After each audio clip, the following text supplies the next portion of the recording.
अस्सलाम वालेकुम students, how are you? कैसे हैं आप सब लोग? I hope you that all will be fine. आप सब लोग ठीक हो? जी। नीलम जी, अब आवाज़ आएगी तो क्या मैं बोलूँगी तो डेफिनेटली आवाज़ आएगी। ठीक है जी। My voice is clear and slide is visible. जी बेटा, आपको स्लाइड क्लियर है? आवाज़ आ रही है सबको? जी। जी मरियम, हीरा, आवाज़ आ रही है आपको? जी सुमैया, शाहिद, आप लोग कह रहे आवाज़ नहीं आ रही, अब आवाज़ आ रही है। आप सब लोग कैसे हो बेटा? सब ठीक है? ओके, आवाज़ आ रही है, थैंक यू बेटा। ओके, एज यू नो कि आपके जीआर और सीआर ने डिस्कस किया था कि आपको मिनी मेंटल स्टेटमेंट और इंट्रोडक्शन ऑफ हेल्थ असेसमेंट, ये आपके रिमेनिंग टॉपिक्स थे। तो that's why today we will discuss neurological assessment. और मैं भी समझती हूँ कि न्यूरोलॉजिकल असेसमेंट आपको थोड़ा रिवाइज हो जाना चाहिए, मे बी आपने अच्छे से जो है इसको अंडरस्टैंड नहीं किया। तो ऑफ कोर्स आज हमारा टॉपिक है, आज का टॉपिक न्यूरोलॉजिकल असेसमेंट। ठीक है, ओके।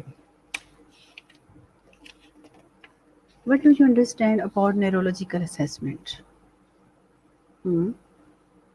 जी बेटा, ऑलरेडी आप लोग पढ़ चुके हो, तो what do you understand about why we are needed neurological assessment?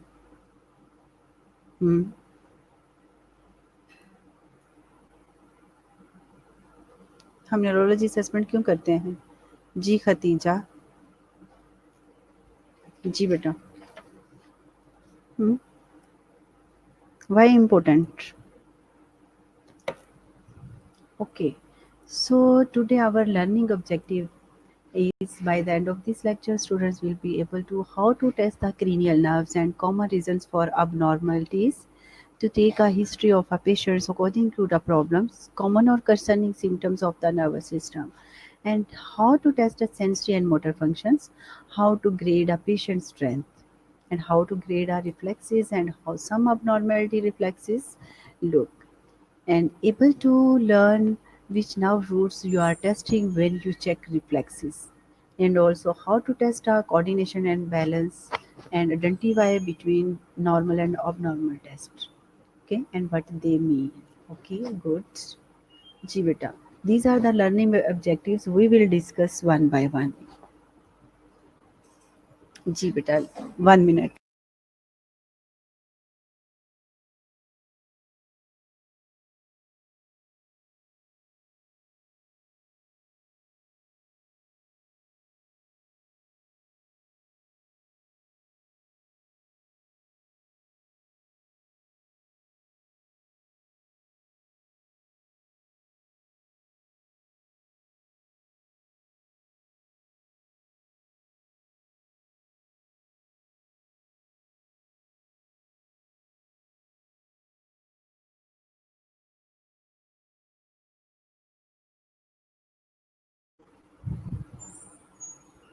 Ji, sorry for inconvenient बेटा, थोड़ा-सा आपको वेट करवाना पड़ा। जी, आज तो माशाल्लाह से अनीका ने भी जॉइन कर ली है। क्यों अनीका, आप कहाँ होती थी?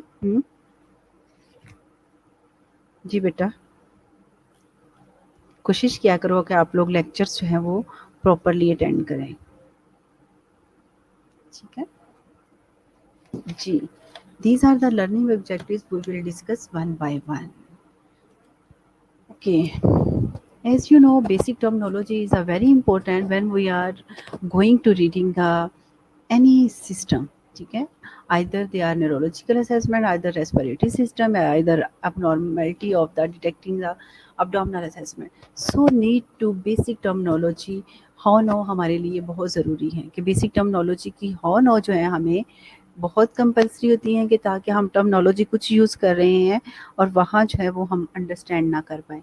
तो इसलिए हमें बेसिक चीज़ें जो है वो ज़रूरी होती हैं कि हम पहले से ही उनको आइडेंटिफ़ाई करें और उनको मेमोराइज़ कर लें। ठीक है? जी। Agnosia. Agnosia. What do you understand about agnosia? Agnosia, loss of ability to recognize object through a particular sensory system, may be a visual, auditory or tactile. ठीक है, क्या एग्नोसिया क्या है कि इसमें पर्सन्स में क्या होती है, लॉस ऑफ एबिलिटी हो जाती है किस चीज़ की, कि वो किसी भी ऑब्जेक्ट को जो है वो रिकग्नाइज नहीं कर सकते, पर्टिकुलरली सेंसरी सिस्टम हमारा इन्वॉल्व होता है, आइदर वो विजुअल भी हो सकता है, ऑडिटरी भी हो सकता है और टेक्टाइल भी हो सकता है। ठीक है, अटेक्सिया, अटेक्सिया में क्या देता है, inability to coordinate muscles movement. तो अटेक्सिया में क्या होती है, हमारी मसल्स की मूवमेंट में कोऑर्डिनेशन जो है वो लॉस हो जाती है, किसकी वजह से, resulting in difficulty in walking, talking, performing self care activities. ठीक है, जब हमारी मसल्स की कोऑर्डिनेशन जो है वो इतनी कैपेबल नहीं रहती, उसकी मूवमेंट में जो है इफेक्ट हो जाता है, कोई भी डिडक्शन आ जाती है, अबनॉर्मेलिटी आ जाती है, तो उसके रिजल्ट में क्या हो जाता है कि हम बात सही तरीके से नहीं कर सकते, चल नहीं सकते और अपनी डेली एक्टिविटीज जो है वो हम प्रॉपरली परफॉर्म नहीं कर सकते। ठीक है, is it clear? Okay, clonus, clonus क्या है? क्लोनस अब नॉर्मल मोमेंट है mark by alternating contraction and relaxation of a muscles occurring in a rapid succession. ठीक है, तो इसमें क्या है, क्लोनस क्या है कि जब आप चलते हो रैपिडली, मतलब अब नॉर्मल मोमेंट होती है, उसमें अल्टरनेटिंग कंट्रैक्शन देते हैं जिसमें हमारी आवाज़ आती है। ठीक है, अल्टरनेटिंग कंट्रैक्शन और रिलैक्सेशन मसल्स अकर होते हैं इन रैपिड सीसेशन में। ठीक है, तो उस जब आप चलते हो तो आपका बैलेंस स्मूथ नहीं रहता, उसमें आवाज़ आती है। ठीक है, कंट्रैक्शंस की पेन भी हो सकती है और वैसे भी जो है वो चलने में आवाज़ प्रोड्यूस होती है, किसी वजह से कि उसमें अब नॉर्मली क्या हो जाता है, अब नॉर्मल मूवमेंट आप उसको कहोगे, alternative contraction and relaxation muscles occurring की रैपिड, जब अब कोई सक्सेशन हो जाती है तो उस कंडीशंस में। ठीक है जी, फोटोफोबिया, फोटोफोबिया में क्या है, इनएबिलिटी टू टॉलरेट लाइट्स। सबको पता है कि फोटोफोबिया क्या है, कि उसकी एबिलिटी जो है वो लाइट की, उसकी पॉइंट ऑफ व्यू से हमारी, हमें जो है वो डर लग रहा होता है। ठीक है, डर लग रहा था तो जिसकी वजह से हम उसको ये कह देते हैं। Is it clear? ओके जी, इसमें ऑलमोस्ट यही चीज़ें ये हमने ऑलरेडी पढ़ी हुई हैं। ठीक है, तो ये टर्मिनोलॉजी बेसिक जो है वो यूज़ होती रहती है इन चीज़ों के लिए। जी, रिजिडिटी, रिजिडिटी में क्या हो सकता है?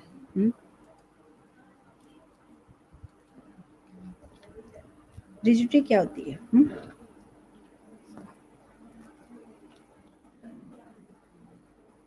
जी बेटा,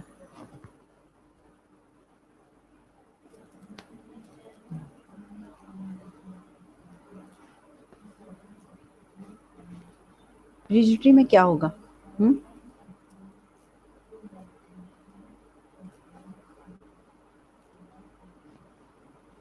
हम फोटोफोबिया की बात करते हैं, रिजिडिटी की अगर हम बात करते हैं तो क्या होता है?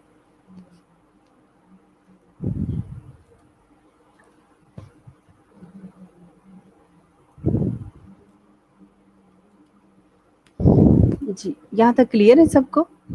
मसल स्टोन इंक्रीज हो जाती है, वेरी गुड, हार्डनेस हो जाती है, increase in muscle stone, exactly. ठीक है बेटा, तो इसमें क्योंकि मैं इसलिए आपसे पूछ रही हूँ कि ऑलरेडी आप लोगों ने पढ़ा हुआ है कि क्लोनस का आपको पता चल गया कि क्लोनस में क्या है, मतलब रैपिडली या इनवॉलंटरी मूवमेंट हो जाती है मसल रिलैक्सेशन पे भी और कंट्रैक्शंस पे भी। ठीक है, तो जैसे मतलब अनकंट्रोलेबल रिदमिक शेकिंग मोमेंट इस तरह हो जाती है, मोस्टली ये रिपोर्टेड करते हैं कि हमें जो है वो इस तरह की कंडीशंस फील होती हैं, इनवॉलंटरी मसल्स कंट्रैक्शन ऑलमोस्ट इसमें हो जाती है, और रिजिडिटी में इंक्रीज मसल्स टोन हो जाती हैं, रेस्ट पे भी हो जाती हैं। ठीक है, और क्या करेक्टराइज हो जाता है, increase resistance to passive stress हो जाता है। ठीक है, जब हम पैसिवली, आप सबको पता होना है कि एक्टिव और पैसिव क्या है। एक्टिव क्या होता है जहाँ हम खुद से परफॉर्म करते हैं, और पैसिव क्या है जो कि हम खुद से परफॉर्म कर देते हैं। पैसिव में कब अगर आपकी कोई वीकनेस मसल है तो आपको असिस्टेंट लेके, आई मीन्स कि एक हाथ से दूसरे हाथ से आप अपने आप को जो है वो थोड़ा सा स्ट्रेट करते हैं।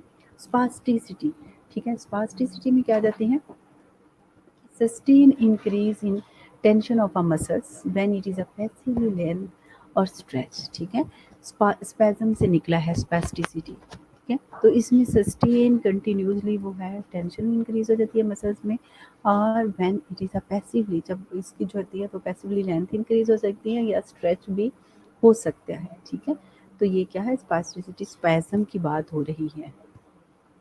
एग्जैक्टली गुलेलाला कि डायरिया में रिजिडिटी कम हो जाती है। जी जी बेटा। अब ये तो ही हमारी बेसिक टर्मिनोलॉजी। अब जब भी हम न्यूरोलॉजिकल असेसमेंट करते हैं तो उसमें कुछ चीज़ें ऐसी हैं, ठीक है। कौन सी? कुछ ऐसी टर्म्स हैं, कुछ ऐसी चीज़ें हैं जिसमें हम बेस करती है पेशेंट की हिस्ट्री पे, ठीक है। जब हम पेशेंट की हिस्ट्री लेते हैं तो बहुत सारे उसमें हम न्यूरोलॉजिकल पॉइंट ऑफ व्यू से हम उसको असेस करते हैं, ऐसा ही है, ठीक है। तो उसमें हम क्या क्या चीज़ें जो है वो हम देखेंगे। क्या क्या चीज़ें हम असेस करेंगे? क्यों शहजाद? शहजाद भी माशाल्लाह हमें ज्वाइन किया हुआ है। जी शहजाद भी आजकल क्लासेस पूरी ले रहा है।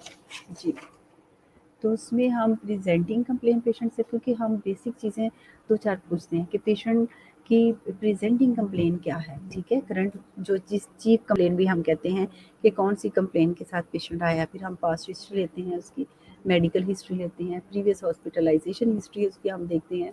तो हम हर एक जो है हिस्ट्री पॉइंट ऑफ व्यू से हम इनको रिव्यू करते हैं। अब प्रेजेंटिंग कंप्लेन क्या है? Ask about the symptom, what are they, ठीक है। Which part of the body do they affect? Definitely हम पेशेंट से देखते हैं कि उसकी हो सकता है पैरालिसिस हो, ठीक है। वन लिम्ब का है या लोअर लिम्ब का है, अपर का है या आपका टॉप का है, ठीक है। हेड की बात हो जाती है। और आर दे लोकलाइज और more widespread? When did they start? कि कब स्टार्ट हुआ था, कि ना कितना अर्सा, 1 ईयर हो गया था, 6 मंथ हुए हैं आपके, या आपको विद इन वीक्स में ये आपने उसकी जो भी कंप्लेन होगी उसको आपने फाइंड आउट कर। How long do they last for, ठीक है। वेयर दे सडन रैपिड और gradually in onset? Is there a history of trauma? Definitely हम उससे सारी पूछेंगे ये सडन आपको कंप्लेन हुई है या रैपिडली है या कोई आपको 2 साल से है, ग्रेजुअली ग्रेजुअली आपको जो है इस चीज़ों का पता चला है, ठीक है। और हिस्ट्री कोई आपकी हिस्ट्री तो नहीं है, ट्रॉमेटिक हिस्ट्री तो नहीं है, कोई रोड साइड एक्सीडेंट तो नहीं है, ये सब चीज़ें हम उससे पूछेंगे प्रेजेंटिंग कंप्लेन के साथ। आज का about any association symptom other features of neurological disease? Suppose patient की अगर ट्रॉमेटिक हिस्ट्री की अगर हम बात करते हैं तो हम पूछते हैं कि कोई हेडिक तो नहीं है, नमनेस तो नहीं है। ये स्पेसिफिकली क्वेश्चंस हैं जब पेशेंट आपके साथ कोई कंप्लेन के साथ आता है तो आपने कौन से करने हैं। पेन तो नहीं है, पिन नीडल्स एंड कोल्ड और वार्मथ, ठीक है। नमनेस आपने देखनी है तो उसमें नमनेस में देखेंगे पेशेंट्स को जो है पिन के साथ जो देखेंगे कि उसकी सेंसरी परसेप्शन ठीक है, उसकी नर्व एंडिंग जो है वो इंटैक्ट है या उसकी लॉस है, ठीक है। पिन के साथ प्रिक करके देखेंगे उनको फील हो रहा है या नहीं है। लोअर पे भी देखेंगे क्योंकि न्यूरोलॉजिकल पॉइंट ऑफ व्यू से आपने देखना है उसकी सेंसरी और मोटर फंक्शन दोनों ही असेस करनी है। उसको आया कि कोल्ड और वार्म भी फील हो रहा है, नहीं है। वीकनेस तो नहीं है, अनस्टडी उसकी तो नहीं है, स्टिफनेस और पोस्चर में तो नहीं है। अब वीकनेस हमारे माइंड में आता है अनस्टडीनेस। कोऑर्डिनेशन और बैलेंस की बात करेंगे, जो हमारे सेरिबेलम का फंक्शन है क्या है कि वो इंटैक्ट है या नहीं है। स्टिफनेस में और पोस्चर में अनस्टडी है तो इट मीन्स कोऑर्डिनेशन बैलेंस भी है, और स्टिफनेस में आप बात कर सकते हो कि मे भी उसको ओल्डर अडल्ट है या क्या है, अर्थराइटिस की तरफ हमारा माइंड चला जाएगा। नोज या वॉमिटिंग, रोड साइड एक्सीडेंट हुआ है, ये मे भी अंदर कोई क्लॉटिंग हुई है या कुछ भी उसकी साइड से उसको वॉमिटिंग भी हो सकती है। कोई विजुअल इफेक्ट तो नहीं है, विजुअल डिस्टर्बेंस तो नहीं है, ठीक है। आल्टर उसका कॉन्शियसनेस है। ये सब चीज़ें हम ड्यूरिंग प्रेजेंटिंग कंप्लेन के साथ पेशेंट आएगा तो हम उससे हिस्ट्री में ये क्वेश्चन अराइज करेंगे। Is it clear students? Any question? जी बेटा, कोई क्वेश्चन तो नहीं है? सब समझ आ रही है? ओके, ठीक है जी। पास्ट हिस्ट्री, क्योंकि हमें पास्ट हिस्ट्री से बहुत सारी चीज़ों की हेल्प मिल जाती है और पेशेंट्स की कि क्लिनिकली हमें क्या उसको कि प्रेजेंटिंग कंप्लेन थी, नहीं, ठीक है। कोई ऐसा चीज़ तो प्रेजेंटिंग में रह तो नहीं गई, उसकी ट्रोमेटिक इंजरी थी, हेडिक थी या कोई एमआरआई करवाया हुआ है, तो हम पेशेंट से पास्ट हिस्ट्री लेते हैं, ठीक है। तो some neurological problem can present years after a causative events, जिसे हम पोस्ट ट्रॉमेटिक इवेंट्स भी कहते हैं, क्योंकि न्यूरोलॉजिकल ही इफेक्ट है। साइकोलॉजिकल डिस्टर्बेंस भी हो सकती है, कोई पोस्ट ट्रॉमेटिक भी हो सकता है। तो इसलिए हम पास्ट हिस्ट्री को रिव्यू करना ज़रूरी समझते हैं और इंक्वायर करते हैं about other medical problem past and presents. कभी कभी पेशेंट अगर साइकोलॉजिकल डिस्टर्ब है, न्यूरोलॉजिकली इफेक्टिव है अफेक्ट है, तो मे बी हम उसकी पास्ट हिस्ट्री देखते हैं, किसी के बेबीज नहीं है, कोई उसकी फैमिली हिस्ट्री में क्लोज वन को है अफेक्टिव है, किसी डिजीज में भी उसकी वजह से भी वो डिस्टर्ब हो सकता है। These may give clues to diagnose. For example, के पर्सन एट्रियल फिब्रिलेशन वाला है, may be producing multiple tiny emboli. ठीक है, तो ये हम सब कुछ पूछने का हमारा पर्पस क्या है, पास्ट हिस्ट्री का, कि आपको डायग्नोज करने में हेल्प हो जाती है। ठीक है, तो क्लू मिल जाते हैं आपको। जैसे कि एक पर्सन है, एट्रियल फिब्रिलेशन है, तो उसकी प्रोड्यूस में मल्टीपल टेनी एम्बोलाई हो जाएगी, जो कि आपकी आर्टरीज को, वेसल्स को ब्लॉक कर देगी। ठीक है, तो ये चीज़ें आपको इजीली आइडेंटिफाई कर सकते हैं। There may be vascular problems और रिकरेंट मिसकैरेजेस टू सजेस्ट है एंटीफॉस्फोलिपिड सिंड्रोम। ठीक है, तो अगर उसको कोई वास्कुलर प्रॉब्लम है या रिकरेंटली उसकी मिसकैरेजेस हो रही हैं, तो आप सजेस्ट कर सकते हो कि एंटी फास्फोलिपिड सिंड्रोम हो सकता है। ठीक है, तो ये भी आपको पास्ट हिस्ट्री से क्लू मिला है। जिस तरह मैंने आपको बताया पहले ही कि अगर किसी के बच्चे नहीं है, कुछ भी है या मिसकैरेजेस हो रहे हैं, तो ये आपको वास्कुलर प्रॉब्लम के साथ पेशेंट आया है, तो उसकी ये हिस्ट्री में आपको असेस कर सकते हैं कि इसको कोई वास्कुलर प्रॉब्लम हो सकता है। ठीक है, और there may be diabetes. Diabetes है, ask about pregnancy, delivery and neonatal health. Diabetes होगा तो आपको पता है क्या हो सकता है, न्यूरोपैथी हो सकती है। ठीक है, बहुत सारी इंडिकेशन है जिसकी वजह से आपने देखा कि लास्ट में प्रेजेंटिंग अम्बले में पेशेंट को असेस करते हैं, तो उसमें हम पिन वगैरह नीडल्स का यूज़ करते हैं, कोल्ड वार्म करके उसकी जो है सेंसरी परसेप्शन इंटैक्ट है या नहीं है, नर्व एंडिंग की स्पेशली। Is it clear? जी, क्लियर है बेटा सबको? ओके, क्योंकि आपका ये रिवाइज ही हो रहा है, टॉपिक ऐसे ही है ना। हम्म,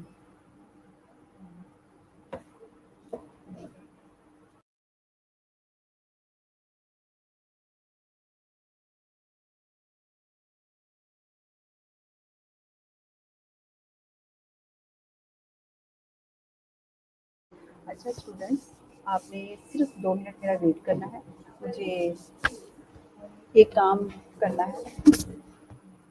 ठीक है, 2 मिनट में भी आइए, आपने जाना नहीं है। 21 स्टूडेंट है, तो मुझे इतने ही मिलने चाहिए, इससे एक्सीड होने चाहिए। ठीक है, इस मशीन की मुझे बात सुन के आनी है। ठीक है बेटा, वो 2 minute only. Okay, thank you.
जी students, I came back.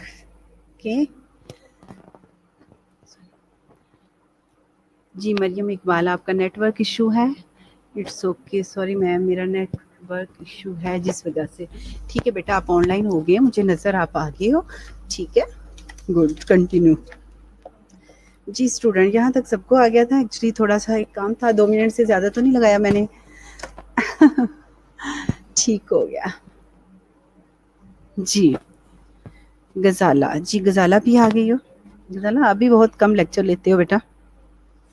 Hmm, okay चलो, इसी फ़ायदा हो गया, 23 स्टूडेंट हो गए। ओके बेटा, यहाँ तक क्लियर था कि हम पास्ट हेल्थ हिस्ट्री क्यों लेते हैं, क्योंकि हमें डायग्नोज करने में हेल्प हो जाती है कि पेशेंट को आया कि क्या प्रॉब्लम है। अगर देखो पेशेंट आपको बता रहा है कि हिस्ट्री दे रहा है कि हालांकि न्यूरोलॉजिकल रिलेटेड नहीं है, मगर उसका कोई ना कोई कंसर्न होता है। पेशेंट जो है वो मैरिड है, ठीक है, जिस तरह हम पूछते हैं ask about the pregnancy, delivery and neonatal health की, ठीक है। और पेशेंट आपको खुद ब खुद हिस्ट्री दे रहा है कि मेरा मिसकैरेज हुआ था, ठीक है, रिकरेंटली होता है, बेबी नहीं है, ये है। तो फ़ौरन से पहले आप उसकी हिस्ट्री जो है डायग्नोज करने में हेल्प होगी कि वास्कुलर कोई प्रॉब्लम हो सकता है।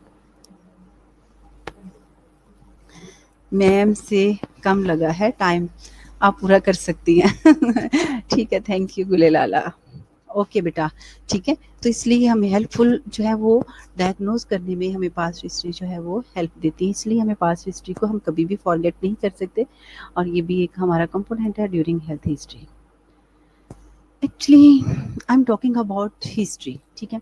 जब हम प्रेजेंटिंग कंप्लेन की बात करते हैं, पास्ट की करते हैं, तो हम जो है वो मर्जोरी जॉर्डन के मुताबिक पे करते हैं। ये जस्ट आपकी अंडरस्टैंडिंग के लिए होता है कि प्रेजेंटिंग कंप्लेन में हम क्या क्या चीज़ें देख सकते हैं, उसमें सारी चीज़ें आ जाती हैं, क्योंकि ऑल पैटर्न आपके जो है वो जॉर्डन फंक्शन हेल्प पैटर्न जो है आपके कवर हो जाते हैं, और पास्ट हिस्ट्री भी उसके अंदर आ जाती है। आपने देखा होगा कि हर 11 पैटर्न के अंदर अंदर क्या है, हर पोर्शंस में क्वेश्चन अराइज होते हैं, तो आप एक एट वंस ही हिस्ट्री आप ले सकते हो, और आप उसमें राइट डाउन करते जाते हो, नोट करते जाते हो, और आप उसमें हर पोर्शन में, हर परसेप्शन में, हर पैटर्न में जो है वो लेबल कर देते हैं कि ये पॉइंट इसमें फिट होगा, ये इसमें होगा। अगर हम पास्ट की बात करते हैं तो ऑलमोस्ट उसमें पेशेंट्स के जो है वो हम देख लेते हैं कि प्रीवियसली हॉस्पिटलाइज तो नहीं था, उसकी वैक्सीनेशन, इम्यूनाइजेशन के बारे में पूछ लेते हैं। तो हर एक पैटर्न में ये आपकी जो है असेसमेंट पॉइंट ऑफ व्यू से लिखा हुआ है, जो कि हम नर्सिंग हिस्ट्री लेते हैं उसके मुताबिक। Is it clear? Systematic inquiry, systematic inquiry में कहते हैं is a very important here. For example loss of weight and appetite may suggest malignancy and this may be paraneoplastic syndrome हो सकता है, ठीक है। गेन वेट में have a precipitating diabetes, polyuria में सजेस्ट है डायबिटीज। तो हमें ये सिस्टमेटिक इंक्वायरी हम क्यों करते हैं? सिस्टमेटिक इंक्वायरी का मतलब क्या है कि हम हेड टू टो सिस्टम को रिव्यू करते हैं हम हिस्ट्री में, ठीक है। जैसे हम रेस्पिरेटरी सिस्टम से क्वेश्चन करते हैं, न्यूरोलॉजिकल में हम क्वेश्चंस करते हैं कि ब्लड वीएन तो नहीं है, आपको हेडिक तो नहीं है, कोई आपकी प्रीवियस एक्सीडेंट ट्रोमेटिक इंसिडेंट्स तो नहीं है, ठीक है, कोई प्रीवियस सर्जरी तो नहीं हुई हुई। ये सब चीज़ें हम देखते हैं, ठीक है। और इसी तरह हम रेस्पिरेटरी पे आ जाएंगे, सिस्टमैटिक इंक्वायरी की। I am talking about systematic inquiry, तो इसलिए मैं आपको थोड़ा सा इसमें क्लियर कंसेप्ट देना चाह रही हूँ कि इसमें हम रेस्पिरेटरी सिस्टम में आ जाएंगे, ठीक है। रेस्पिरेटरी में हम पेशेंट्स को पता चल जाएगा कि कफ तो नहीं है, चेस्ट पेन तो नहीं है, ठीक है, चेस्ट पेन तो नहीं है, ये ओवरव्यू हम देखते हैं। चेस्ट पेन तो नहीं है उसको, कोई प्रीवियसली उसकी सर्जरी तो नहीं हुई, हार्ट बीस में ही है सिचुएटेड, कोई हार्ट का इशू तो नहीं है, इंजाइना तो नहीं है, कोई माइटस्टिनोसिस तो नहीं है, पल्मोनरी हाइपरटेंशन तो नहीं है, ठीक है। तो ये सब कंजेनिटल हाइपरटेंशन तो नहीं है, ये सब चीज़ें हम उससे पूछते हैं। हमें पता चलता है असेसमेंट पे कैफोटिक तो नहीं है, कैफोसिस तो नहीं है, लॉर्डोसिस तो नहीं है, ये सारी चीज़ें सर। फिर हम अब्डोमिनल की बात करते हैं, लीवर इन्लार्जमेंट तो नहीं है, सप्लीनोमेगाली तो नहीं है, कोई हर्निया तो नहीं है, अम्लाइकल हर्निया तो नहीं है, ठीक है। ये सारी हम चीज़ें उसमें देखते हैं। पेंडिसाइटिस तो नहीं है, ये हम रिव्यू कर रहे हैं, सिस्टम की बात करें। रिप्रोडक्टिव की बात करते हैं तो हम we are talking about reproductive, कि आपकी शादी डेफिनेटली हिस्ट्री पे हमें पता चलता है कि पेशेंट मैरिड है और अनमैरिड है, बच्चे कितने हैं, शादी कब हुई, सब चीज़ें पूछते हैं। कोई मिसकैरेज तो नहीं है, मतलब अलाइव की हम बात करते हैं, पैरा कितना है, अलाइव कितना है, और अबॉर्शन कितने हैं, ये सारी चीज़ें हम उसमें देखते हैं। ऐसे ही है ना, ग्रेप्टा पैरा और ए अलाइव का देख लेते हैं या कोई मिसकैरेजेस का होता है। तो ये सब चीज़ें हम पेशेंट से पूछते हैं। फिर लोअर एक्सट्रीमिटीज़ में हम चले जाते हैं, ठीक है। फिर कोऑर्डिनेशन और बैलेंस के पॉइंट ऑफ व्यू से ठीक है, कोई इसमें अनस्टेडीनेस तो नहीं है, कोई जॉइंट पेन तो नहीं है, फुट उसके नॉर्मल हैं, बियर कर रहे वेट, ये सारी चीज़ें क्या है, सिस्टमैटिक इंक्वायरी है। हाँ, आया कि इसमें हम देख लेते हैं पेशेंट्स को हिस्ट्री, हम न्यूरोलॉजिकल, यहाँ हम न्यूरोलॉजिकल असेसमेंट की बात कर रहे हैं, तो हम न्यूरोलॉजिकल पे फोकस करेंगे। पेशेंट का वेट लॉस हो रहा है, उसको जो है वो भूख जो है वो कम लग रही है, तो मे बी सजेस्ट हम मैलिग्नेंसी की तरफ से देंगे। पैरान्यूप्लास्टिक सिंड्रोम तो नहीं हो रहा, वेट गेन कर रहा है, तो प्रिसिपिटेटिंग डायबिटीज़ में वेट लॉस हो जाता है, ठीक है। तो ये हो सकता है कि डायबिटीज़ है उसको लीड कर जाए, ठीक है। पॉलीयूरिया में सजेस्टेड डायबिटीज़, तो पेशेंट को बार बार यूरिन, ये छोटे छोटे सिंबल्स होते हैं जो क्लिनिकल साइन सिम्टम होते हैं, करेक्टराइज करते हैं, तो ये सब चीज़ें हम देखते हैं। Is it clear students, are you with me? Okay जी। फैमिली हिस्ट्री, फैमिली हिस्ट्री की अगर हम बात करते हैं, ठीक है, तो फैमिली हिस्ट्री में क्या हो, हुँ?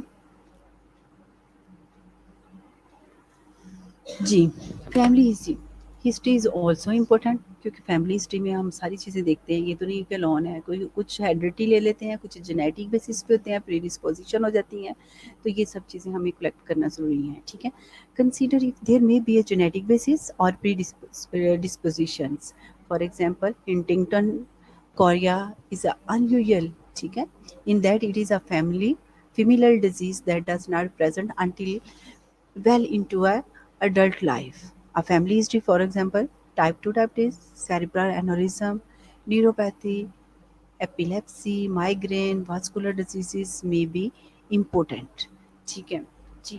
आई थिंक लास्ट टाइम भी मैंने आप लोगों से पूछा था कि इसमें हंटिंगटन डिजीज़ की बात हो रही थी, ठीक है, तो वो कौन सी होती है? हंटिंगटन डिजीज़ कौन सी होती है? जी, जी बेटा, हंटिंगटन कोरिया क्या है?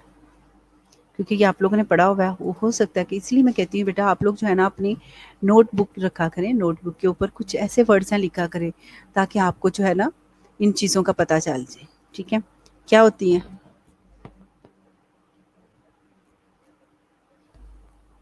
हंटिंगटन डिजीज़ ऑलमोस्ट क्या होती है, ये प्रोग्रेसिवली ब्रेन डिसऑर्डर्स होता है। और क्या होता है उसमें? हुँ, प्रोग्रेसिवली क्या है? जी, इतना तो मैंने बता दिया कि प्रोग्रेसिवली ये होता है। हुँ, प्रोग्रेसिवली ब्रेन डिसऑर्डर है और फर्दर क्या आप कह सकते हो इसको? हुँ, जी। जी स्टूडेंट्स,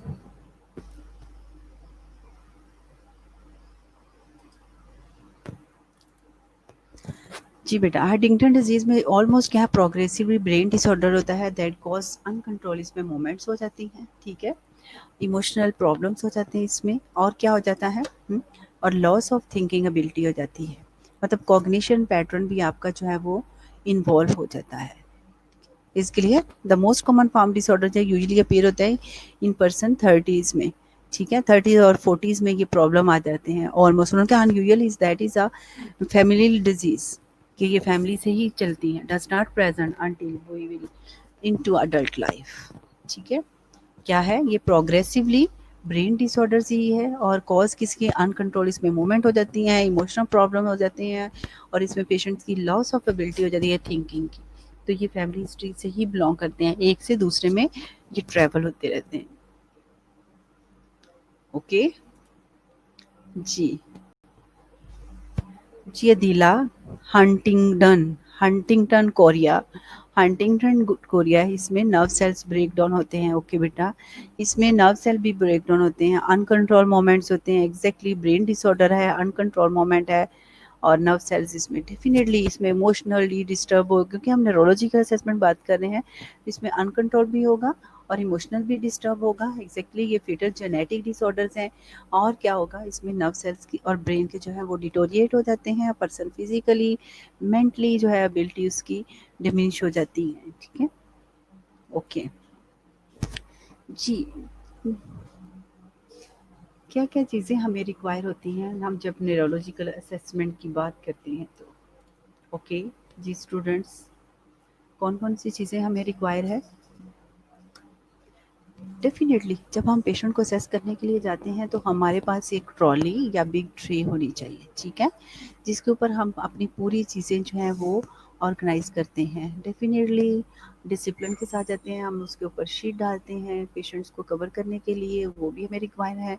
हमें ग्लव्स चाहिए, ठीक है? ग्लव्स कौन से हमें चाहिए? हम पेशेंट को असेस कर रहे हैं तो बेशक जो है वो नॉन स्टेराइल ही चाहिए। रिफ्लेक्सिस हैमर चाहिए, हैमर चाहिए जो कि हर्ट्ज़ का हो, कितना होता है 128 से 512 हर्ट्ज़ का होना चाहिए, या 1024 हर्ट्ज़ ट्यूनिंग फोक जिसे हम कहते हैं, ठीक है।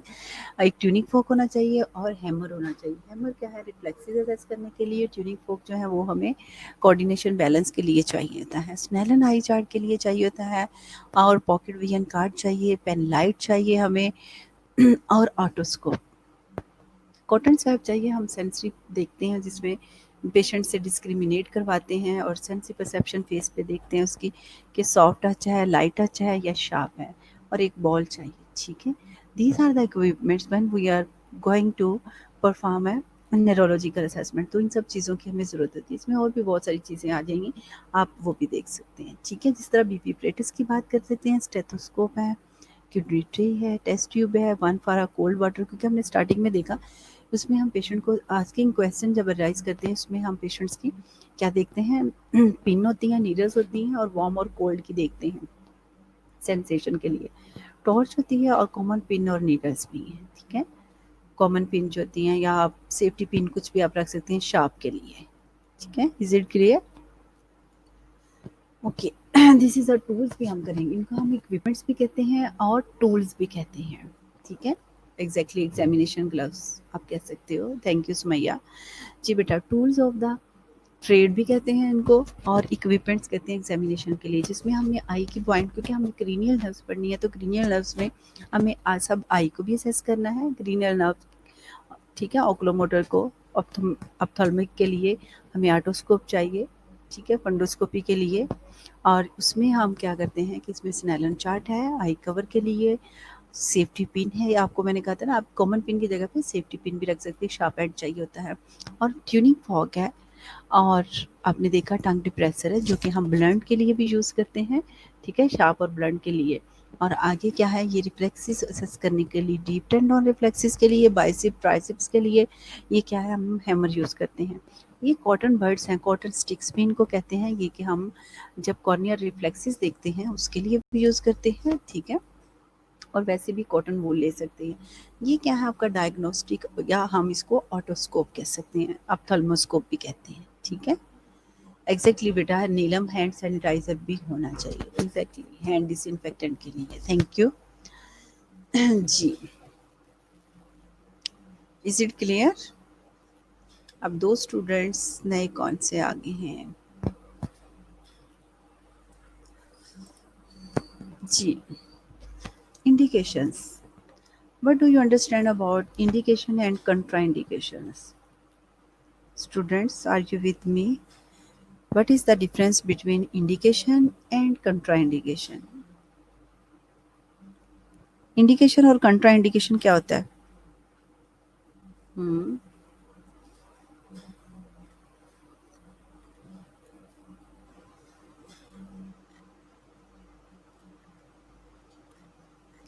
जी बेटा, इंडिकेशन क्या है और कंट्राइंडिकेशन क्या है? हम्म,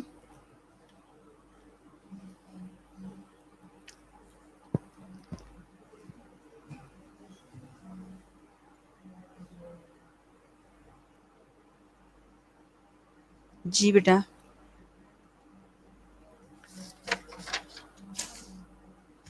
what do you understand about indication? Hmm,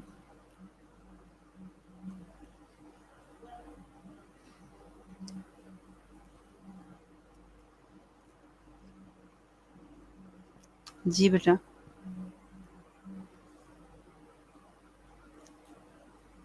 I need your comments. Hmm, good.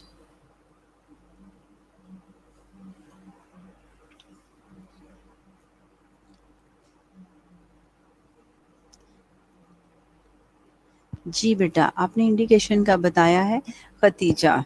Ji Khadija, ठीक हो आप? इंडिकेशन मेन रीजंस जिसके लिए हम कोई भी प्रोसीजर करते हैं, एग्जैक्टली। हाँ जी, किन किन कंडीशंस में हम कर सकते हैं और किन कंडीशंस में हम नहीं कर सकते, exactly good. कंट्रा indication means disadvantage of ने ऑफ ने प्रोसीजर्स, और इंडिकेशन इसमें हम एग्जामिनेशन करेंगे, और कंट्रा इंडिकेशन जिसमें हम नहीं करेंगे, एग्जैक्टली जी। इंडिकेशन में symptoms that suggest a certain medical treatment is unnecessary. Very good, thank you बेटा, आप सबने बताया जी। इंडिकेशन में एग्जैक्टली यही है कि हम पेशेंट किन किन डिजीजेस में हो सकता है। ठीक है, न्यूरोलॉजिकल असेसमेंट में इसी तरह ही हम करते हैं। ठीक है, कि हम किन में असेस कर सकते हैं, किन में हम नहीं कर सकते।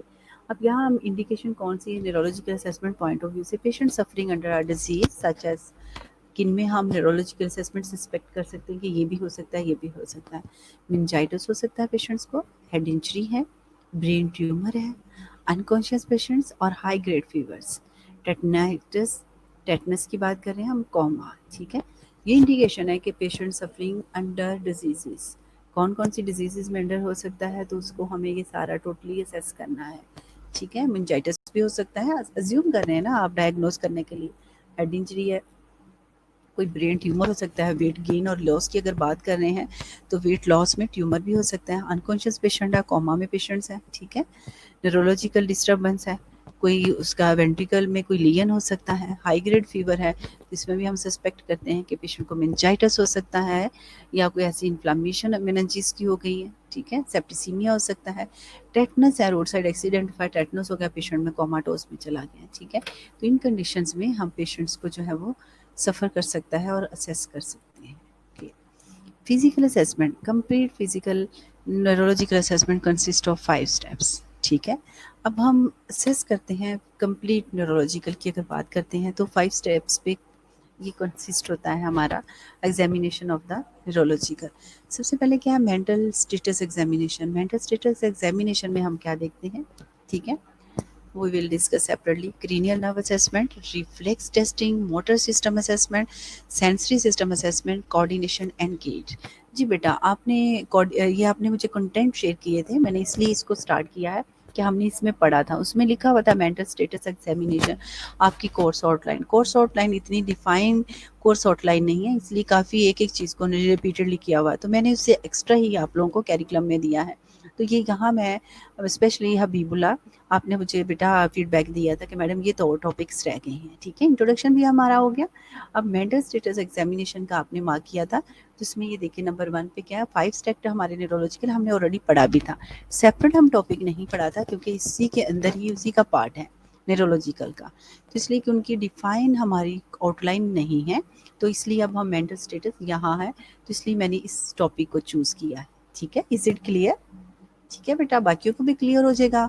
और आपने मुझे फीडबैक दिया था, थैंक यू, इसलिए मैंने आपको थोड़ा इंडिकेट किया है कि आपका नाम जो है वो अनाउंस किया, ठीक है। अब मेंटल स्टेटस एग्जामिनेशन में हम क्या क्या चीज़ें देखते हैं, इंटेलेक्चुअल देखते हैं, ठीक है।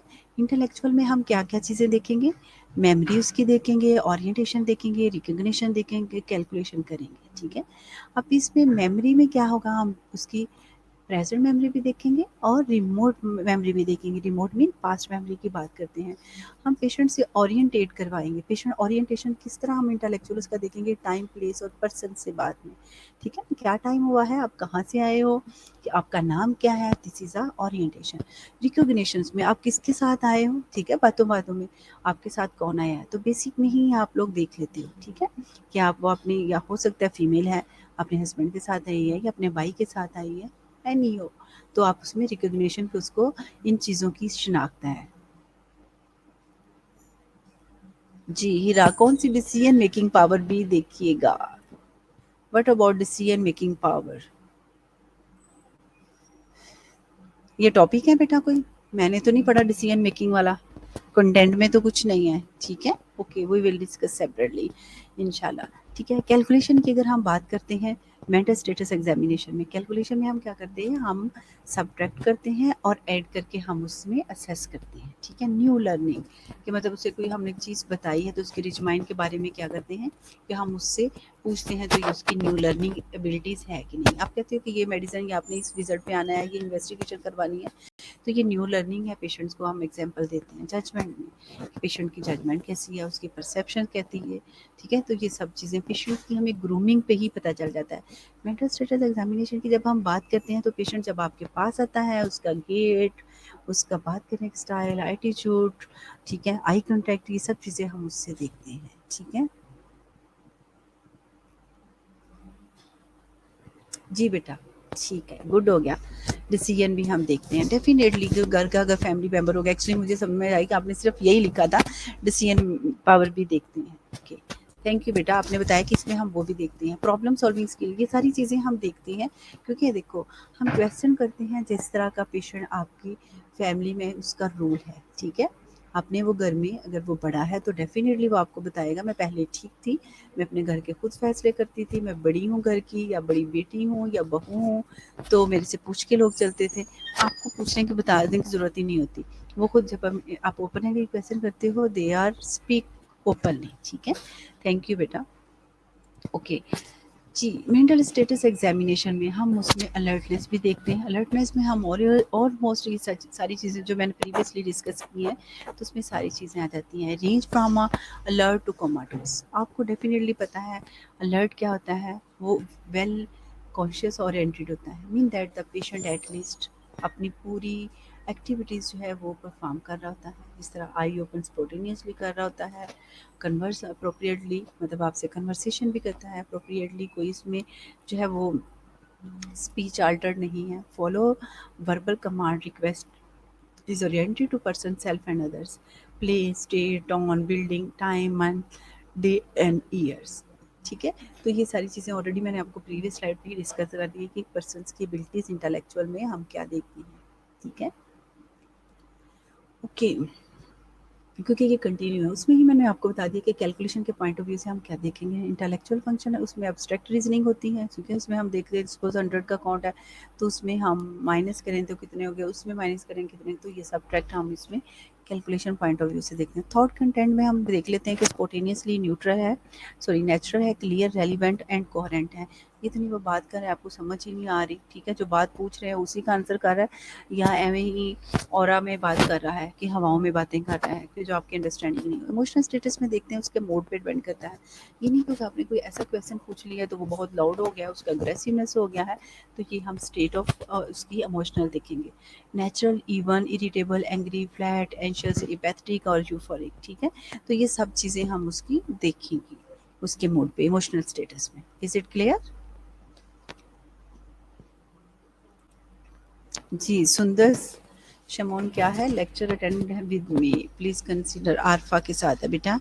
नेक्स्ट टाइम नहीं, मैं आपको करूंगी सुंदर, so आप लोग जो है ना कोशिश किया जाए खुद ऑनलाइन हुआ करें, ठीक है।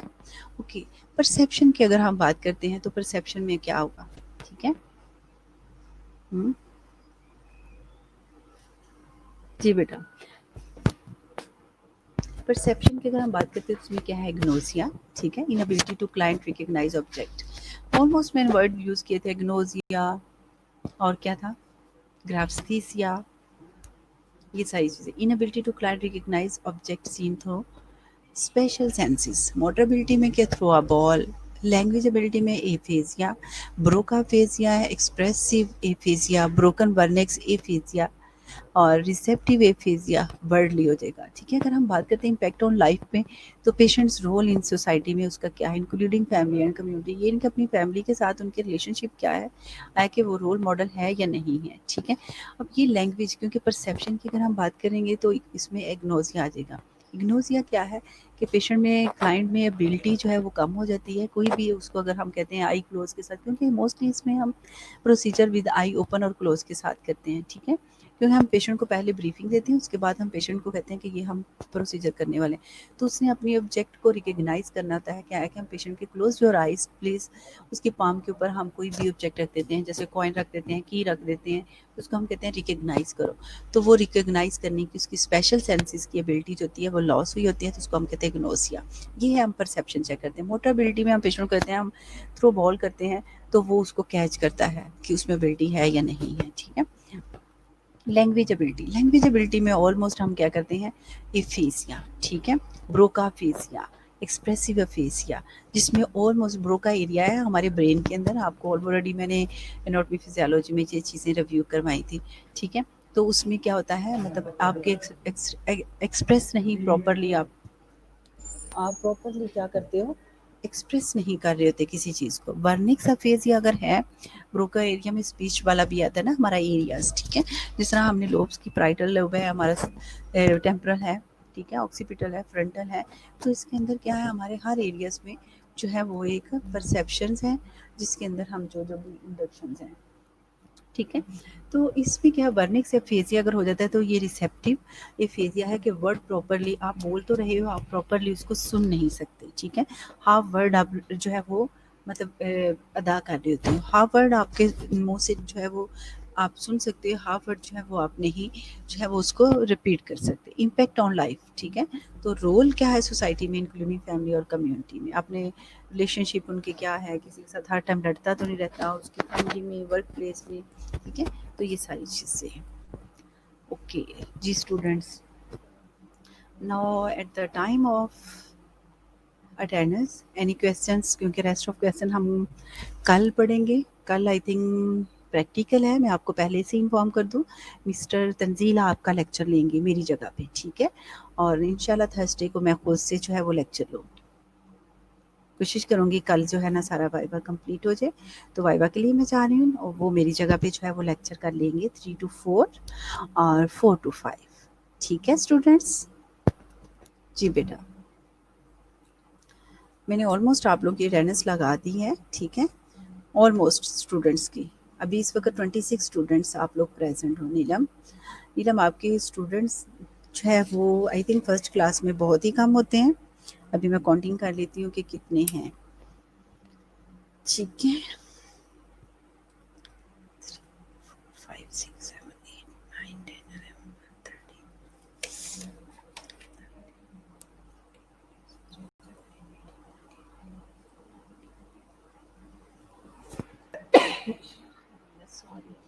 जी अभी अभी कौन किसने एंट्री मारी है?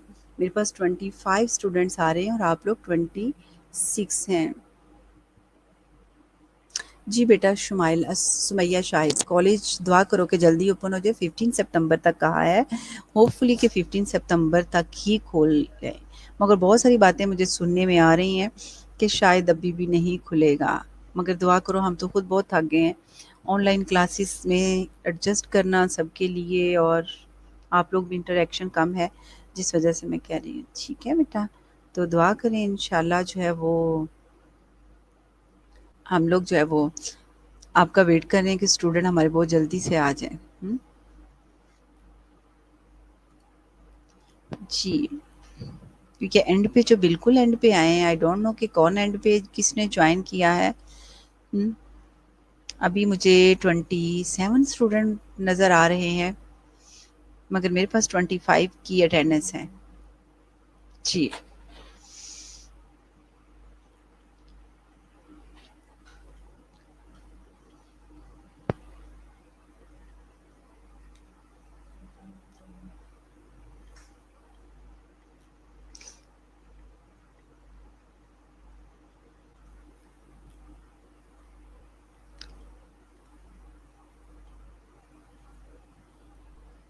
आज मुझे जेनिफर नज़र नहीं आ रही, नौरीन। हुँ,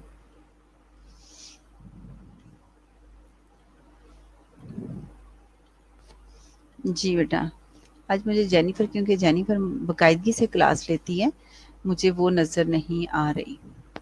हुँ, जी। और आज मुबीन नौबीन भी नहीं नज़र आ रही। मुबीन और बुशरा दोनों फ्रेंड्स।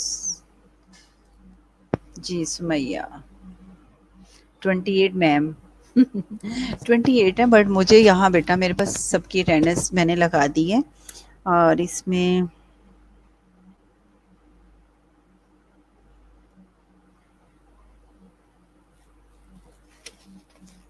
क्योंकि मेरे पास जो अटेंडेंस है वो आप लोगों की, क्योंकि सना 2 है, मैंने ऑलमोस्ट आप लोगों को कहा है बेटा कि सना, कयूम और आप लोग, मुझे चौधरी का नहीं पता, यहाँ हमारे पास चौधरी नहीं है। ऑलमोस्ट आप लोग अपनी अटेंडेंस साथ लिखा करो, ठीक है। जब 1-2 नाम के स्टूडेंट्स होते हैं, जैसे सुमैया शाहिद है और सुमैया है, एक वाई वाली, उसकी मुझे कंफर्मेशन हो जाती है, मरियम का भी मुझे पता चल जाता है, वो पूरा नेम लिखती हैं, ठीक है बेटा। तो आप लोग जो है ना वो थोड़ा सा अपना ये ख्याल रखा करें। ऑलमोस्ट मैंने लोगों की अटेंडेंस मार्क कर दी, I don't know who is missing, ठीक है। मेरे पास इस वक्त मैंने सबकी देखी है, क्योंकि जो मुझे जी बच्चे रूटीन में आ रहे थे उनकी मुझे ज़हन में था, मगर वो इसमें नहीं है, ठीक है। क्योंकि हीरा की फ्रेंड भी नहीं है नुदरत, जो शोर करती थी मैडम मैं रह गई, मैं रह गई। ठीक है बेटा, ओके, अल्लाह हाफिज़, बाय बाय, अपना ख्याल रखिएगा। कल का मैंने आपको बता दिया है कि मेरी जगह पे स्केजुअल मिस्टर तंजील लेंगे, ठीक है। अल्लाह हाफिज़। 2 सना थी, आई डोंट नो 1 सना मिस हो गई है या क्या है। जी अदीला बेटा, बिल्कुल आपका हेल्थ असेसमेंट कय्यूम ही है। ओके गुलेलाला, थैंक यू बेटा, क्योंकि मैंने सना कय्यूम की ही अटेंडेंस लगाई है। ठीक है, हेल्थ असेसमेंट का सिलेबस खत्म हो गया, डोंट टेक टेंशंस, मैं इंशाल्लाह जो है आपके रिपीटेड लेक्चर्स लूँगी। हुँ, अल्लाह हाफ़िज़, बाय बाय। ठीक है, थैंक यू बेटा आप लोगों ने जॉइन किया। अभी भी 26 शो हो रहे हैं, जिसने मुझे भी कहा था 28 आई विल किल यू। ठीक है, अल्लाह हाफ़िज़, अपना ख़्याल रखिएगा बेटा।